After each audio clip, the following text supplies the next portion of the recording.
Welcome to this explainer. Today, we're diving into the story of the Habib-I Neccar Camille.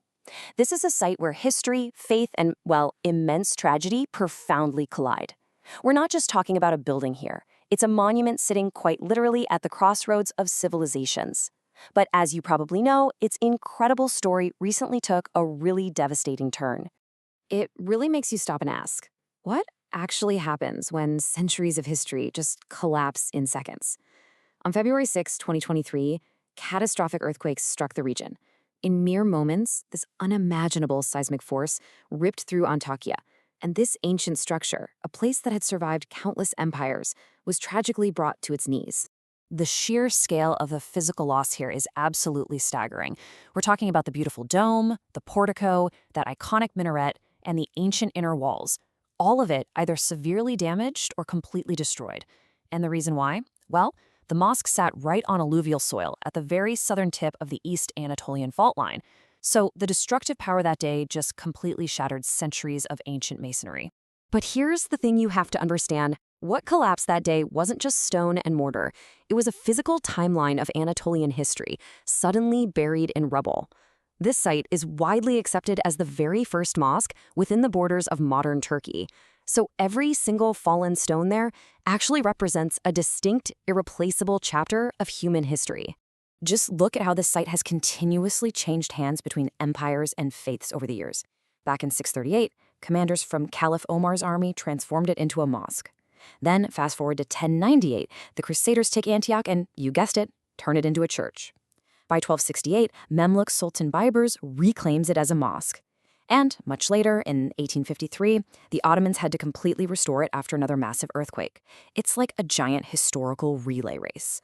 Architecturally speaking, all of this turnover creates what experts call a synthetic yapı, or a synthetic structure. Because of all those intense historical transitions, the building is this amazing, true blend.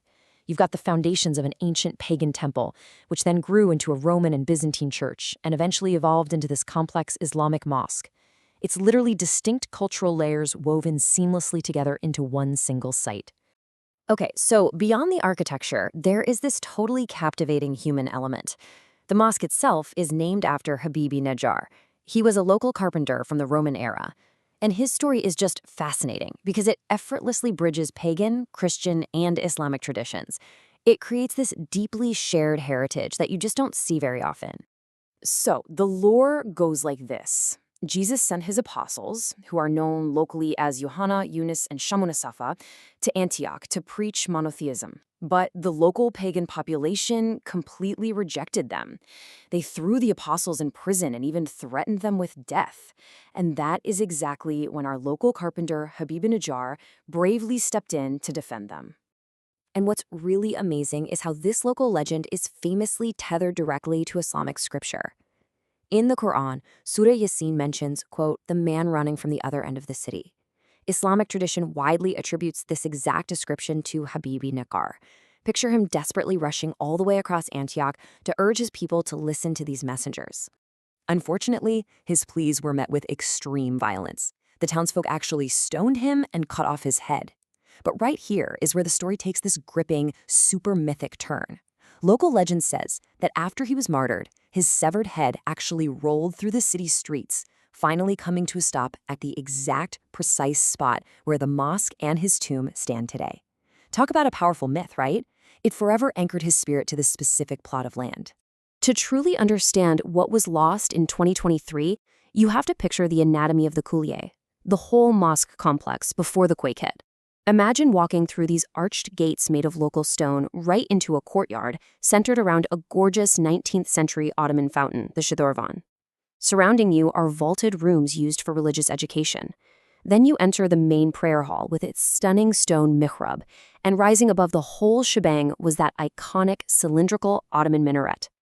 Now, amid the utter devastation of that 2023 earthquake, something kind of miraculous occurred. Down safe in the basement, the underground vault housing the sacred tombs of both the carpenter Habib-I Neccar and the apostle Shamunasafa actually survived entirely unscathed. The massive structure above them completely pancaked, yet the resting places of these deeply interwoven figures remained perfectly protected. Which naturally brings us to a crucial question. How do you even go about rebuilding something like this? You see, the original masonry suffered from major historical fatigue. It was severely weakened by exhausted mortar and centuries of past earthquakes, which made it highly vulnerable to seismic loads. So, the modern conservation goal is brilliant. They want to preserve the exact historical exterior, but invisibly integrate modern structural strengthening.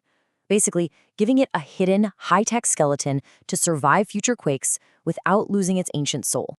The methodology they're using to pull this off is just incredible.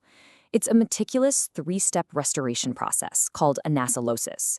First off, the experts don't just go in with bulldozers to clear rubble. They carefully excavate and number every single original stone and timber, like a giant puzzle. Second, they place those exact stones back into their original locations using local mortar. And finally, they weave those modern structural defenses invisibly into the walls. Honestly, it's so much more than construction. It's a powerful metaphor for cultural rebirth. All of this leaves us with a really provocative final thought to ponder. Is a building that's meticulously rebuilt from its own rubble a brand new structure, or is it the unbreakable continuation of an ancient soul?